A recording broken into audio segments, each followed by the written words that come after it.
Une ville de 80 000 habitants, 60 000 personnes qui y entrent en 48 heures. Faites le calcul. C'est comme si en 2 jours, 45 millions d'étrangers débarquaient en France. Ça s'est passé cette semaine, en Europe, à 2 heures d'avion de Paris. Aujourd'hui, on va mettre en lumière ce qui s'est réellement produit à Ceuta. Pas la version aseptisée du 20h, la vraie. Vous allez voir où c'est sur une carte et vous allez comprendre pourquoi ce que TF1 vous a raconté sur cette traversée ne tient pas 30 secondes face à l'échelle d'une carte Google. Vous allez voir ce qui est arrivé sur ces plages. Vous allez voir ce qu'il reste de la ville aujourd'hui. Et vous allez surtout comprendre pourquoi cette affaire qui a l'air espagnole vous concerne directement, vous, depuis votre salon en France. Accrochez-vous. Bienvenue sur du bon sens. Remettre l'église au milieu du village, ça ne demande pas grand-chose. Encore faut-il oser en parler. Abonnez-vous pour que ma voix porte dans le plus beau pays du monde, la France. Commençons par le commencement, parce que beaucoup de gens qui commentent cette affaire seraient incapables de la situer sur une carte. Regardez, nous sommes ici, tout au nord du Maroc, le détroit de Gibraltar. 14 kilomètres d'eau à peine, le point où l'Afrique et l'Europe se frôlent. C'est le verrou de la mer. Tout ce qui entre en Méditerranée et tout ce qui en sort passe par là. Depuis l'Antiquité, celui qui tient ce détroit tient une partie du commerce du monde. Et là, sur la rive africaine, cette petite excroissance, Ceuta. 20 km², 80 000 habitants. C'est l'Espagne. Pas une colonie, pas un protectorat. L'Espagne. Ville autonome, territoire européen à part entière, avec des Espagnols qui y sont nés, y travaillent et y votent. Et pour ceux qui, dans les rédactions, s'apprêtent à nous expliquer que c'est un vestige colonial, Ceuta est passé sous la coupole espagnole en 1580, définitivement cédé par le Portugal en 1668. Faites le calcul, il est instructif. Ceuta est espagnole depuis plus longtemps que Nice n'est française. Nice, c'est 1860. Personne, à ma connaissance, ne propose de rendre Nice à l'Italie. Ceuta et sa jumelle Melilla sont les deux seules frontières terrestres entre l'Union européenne et le continent africain. Deux portes, deux serrures, et cette semaine, l'une des deux a explosé. Voilà donc comment TF1 vous présente l'Élysée, qui aurait nagé pendant des heures. Retenez bien ça. On va regarder Google Maps. Regardez l'échelle en bas à droite de l'image. Ce petit trait là, c'est le point de passage principal, l'épi de Tarajal, la digue qui prolonge la frontière dans la mer. Ce qu'il faut contourner à la nage pour passer du Maroc à l'Espagne. Ce ne sont pas des heures de haute mer, c'est quelques dizaines de mètres, la longueur d'une piscine olympique, un terre-plein qu'on contourne en 3 minutes. Et ce n'est pas une supposition, parfois plusieurs centaines de mètres. Et le résultat est là, terrible. Selon le gouvernement de Ceuta, 34 personnes sont mortes, en grande majorité noyées. Mais posez-vous la vraie question, celle que personne ne pose aux 20 heures. Si le passage se joue sur quelques dizaines de mètres, pourquoi 34 morts?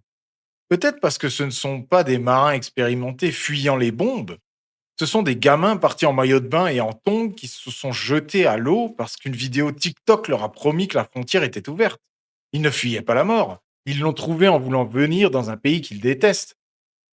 Qui peut encore aujourd'hui croire ce que la télé raconte?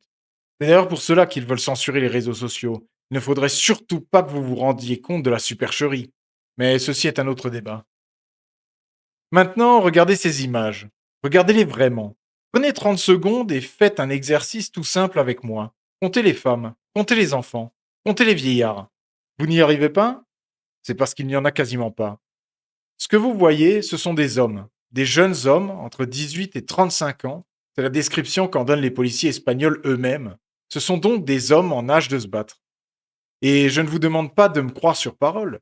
Cette vidéo va tourner, d'autres vont tourner. Et à chaque fois, faites le même exercice. Comptez-les. Et pendant que vous comptez, posez-vous les deux questions que personne n'ose poser à la télévision. La première, d'où viennent-ils? Je vais vous le dire. Du Maroc. En très grande majorité des Marocains, pas des Syriens, pas des Soudanais. Alors le Maroc est-il en guerre? Le Maroc connaît-il un génocide, une famine, un régime qui massacre son peuple? Non. Le Maroc est une monarchie stable, un partenaire commercial de l'Europe, une destination touristique où des millions de Français vont passer leurs vacances chaque année. Deuxième question, et celle-là, elle est un peu plus dure. Admettons. Admettons qu'on fuit quelque chose. Quand un homme fuit un danger mortel, il fuit avec sa femme, avec ses enfants, avec sa mère peut-être. Il ne les laisse pas derrière lui. Ou alors il faut m'expliquer quelle sorte de fuite c'est, ou quel genre d'homme c'est au final. Parce que c'est bien ça qui s'est passé. Les images de la traversée, célébrées, mises en musique, montées comme des clips. Bye bye Marocco, Hello Spain, scandé dans les rues de la Ceuta devant les policiers espagnols qui n'interviennent pas. ¡Viva España! ¡Viva Pedro Sánchez!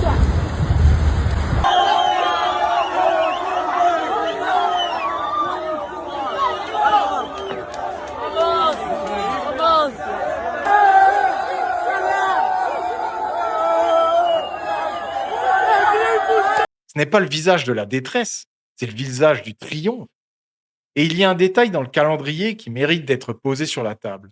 Le 29 juillet, à la veille de cette entrée massive, le roi du Maroc a accordé sa grâce royale à 1788 personnes condamnées par les tribunaux du royaume, dont 1679 détenus. Je ne vous dis pas qu'il y a un lien. Je vous dis simplement que le hasard du calendrier est remarquable. Et que dans cette affaire, l'Espagne elle-même soupçonne une pression politique venue de Rabat. Le reste, chacun se fera son opinion.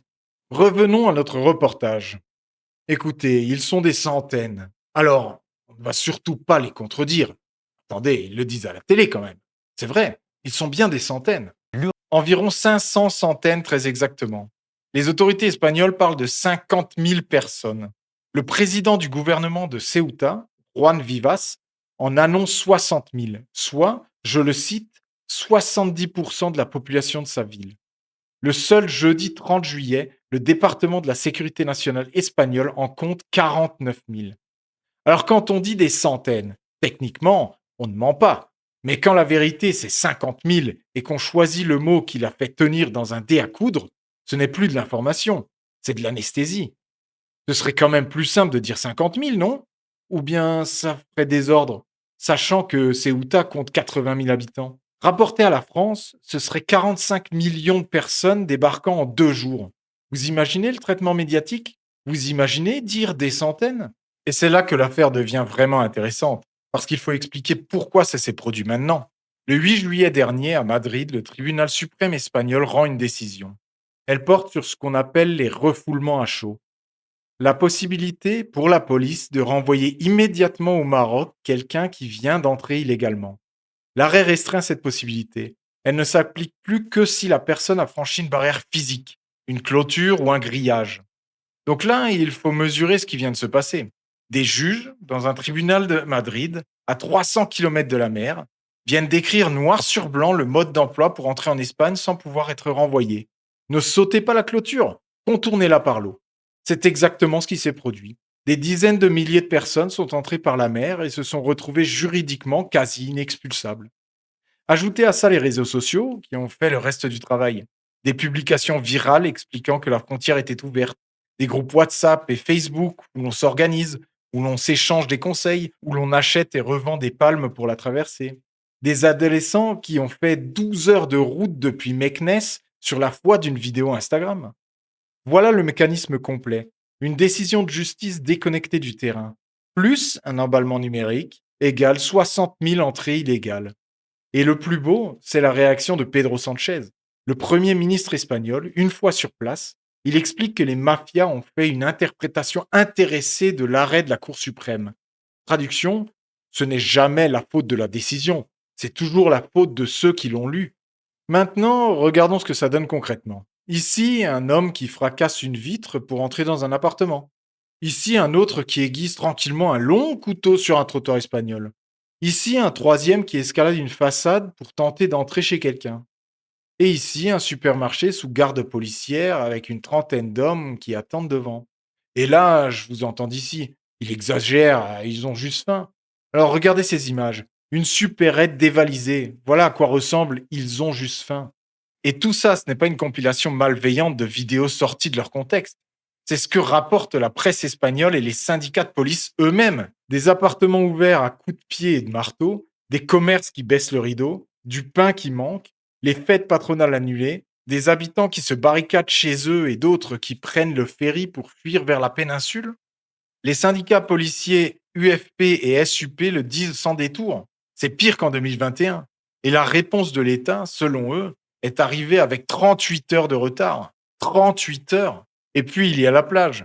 Regardez ce qu'il en reste. Des vêtements, des chaussures, des sacs, des détritus à perte de vue. En 48 heures, une plage espagnole du détroit de Gibraltar est devenue une déchetterie à ciel ouvert. Ce n'est pas un détail esthétique, c'est un symbole. Le respect qu'on porte à une terre où l'on arrive dit tout de l'intention avec laquelle on y arrive. Et au milieu de tout ça, il y a cette vidéo, une jeune femme qui accueille et qui filme. Et on nous demande d'admirer le grand cœur, la générosité, on dirait presque bravo. Personne ici ne conteste qu'il faille secourir un homme qui se noie. Ça s'appelle la civilisation. Et c'est même ce qui nous distingue d'eux. Mais entre secourir et applaudir, il y a un gouffre. Et c'est dans ce gouffre qu'une partie de la gauche européenne a installé son fauteuil. Cette idéologie-là a un problème avec le réel. Et il est simple à dénoncer. Elle réclame l'ouverture totale. Et ce ne sont jamais ceux qui la réclament qui en paient la facture. Ce sont les habitants des quartiers populaires. Ce sont les commerçants qui baissent leurs rideaux. Et ce sont très majoritairement les femmes. Celles qui n'osent plus sortir le soir. Celles qui changent de trottoir. Celles qui, à Ceuta, cette semaine, se sont enfermées chez elles pendant que d'autres distribuaient des sandwichs sur la plage. Une habitante l'a dit à l'AFP. C'était comme pendant le confinement. Mieux valait rester chez soi que de sortir dans la rue.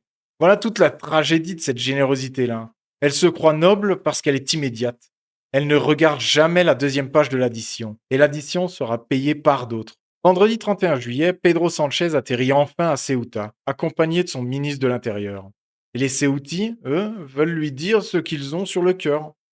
Voilà comment ils sont reçus. Des Espagnols, chez eux, sur leur territoire, qui veulent aller à la rencontre de leur Premier ministre et qui se prennent la police nationale. Retenez bien cette séquence parce qu'elle raconte tout. Pendant 48 heures, 60 000 personnes entrent illégalement sans que personne ne bouge un cil. Mais 40 Espagnols qui protestent devant un héliport, là tout de suite, l'État sait très exactement quoi faire. Mais Sanchez a quand même eu son comité d'accueil. Écoutez-les.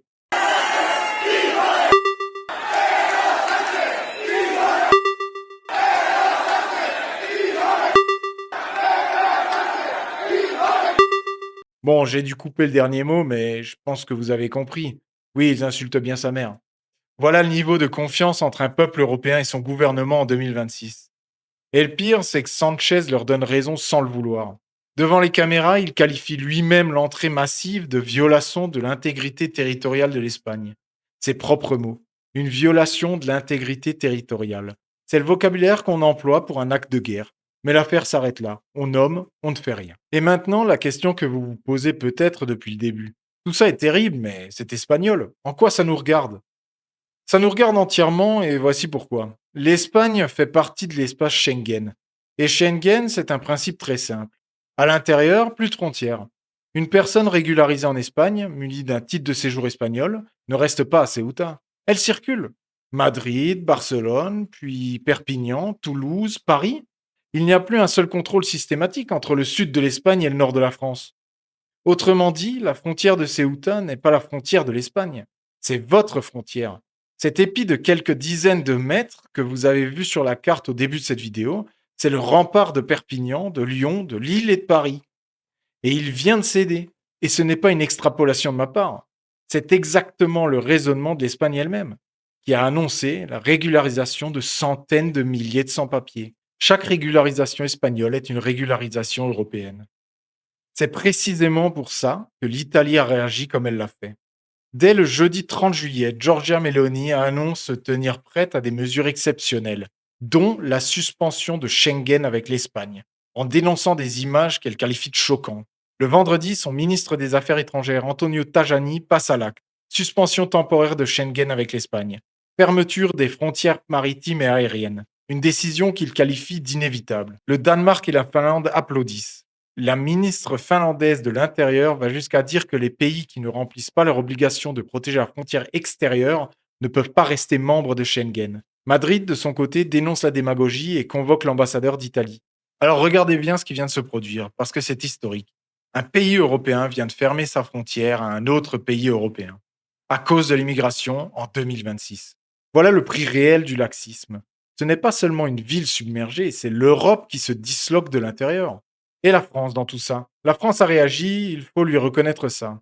334 policiers et gendarmes en renfort d'ici samedi. 3 avions de la police aux frontières, des drones, des patrouilles dans les trains. Sur le papier, ça impressionne. Alors sortez vos calculatrices. 60 000 entrées à Ceuta, 334 hommes en face. Un policier pour 180 entrants. Et surtout, écoutez ce que dit le préfet des Pyrénées-Orientales vendredi soir pour justifier son dispositif de 170 hommes. C'est, je cite, un dispositif d'anticipation parce que nous ne constatons pas encore d'impact migratoire sur la France. Pas encore. Et pendant ce temps, la consigne officielle pour les automobilistes est limpide. La frontière reste ouverte. Il y aura juste quelques ralentissements au Pertus et au Boulou. Voilà toute la différence entre Rome et Paris. L'Italie ferme, la France fait des contrôles. L'Italie décide, la France anticipe. Et quand vous entendrez dans quelques semaines qu'il n'y a finalement eu aucun impact migratoire sur la France, demandez-vous simplement qui a compté et comment on compte les gens qui entrent par une frontière qu'on a laissée ouverte. Maintenant, je vais vous donner mon avis, et ça n'engage absolument que moi. Ce que nous avons vu cette semaine à Ceuta, je ne crois pas que ce soit de l'immigration. Je crois que c'est une invasion. Une invasion sans un seul coup de feu, sans un char et sans une déclaration de guerre. Parce qu'ils ont compris quelque chose que nous refusons de voir. Au XXIe siècle, on ne conquiert plus un territoire avec une armée. On conquiert avec des flux. On envoie 60 000 hommes, jeunes, en capacité de se battre en 48 heures. Et on regarde le pays d'en face se déchirer.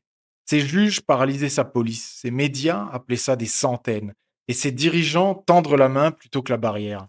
Et pourquoi ça marche? Parce que l'Occident est tétanisé. Tétanisé par la peur d'être traité de raciste. Tétanisé par la peur de perdre cette petite supériorité morale dans laquelle il se contemple depuis 50 ans.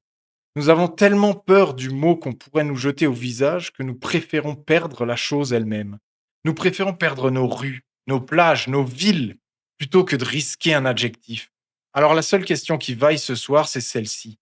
Est-ce que cette envie de vivre, cette envie de défendre notre terre et notre culture a complètement disparu? Parce que si c'est le cas, je sais déjà ce qui nous attend. Mes enfants seront nostalgiques d'une France qu'ils n'auront connue qu'à travers des livres d'histoire. Ils regarderont des photos d'un pays qu'ils n'auront jamais vu. Et ils regarderont leur père comme celui qui était là, qui a vu ce qui se passait, qui l'a vu venir et qui n'a pas su empêcher cette décadence et cet effondrement. Ça, je ne l'accepte pas. Et je crois que vous non plus. Ceuta, ce n'est pas une affaire espagnole. Ceuta, c'est un avertissement. Le bon sens exige qu'on le regarde en face pendant qu'il en est encore temps. Alors partagez cette vidéo massivement. Envoyez-la à quelqu'un qui croit encore que tout ça se passe loin de chez lui. Et dites-moi en commentaire, sur les images que vous venez de voir, combien de femmes et d'enfants avez-vous compté? Donnez-moi votre chiffre et abonnez-vous.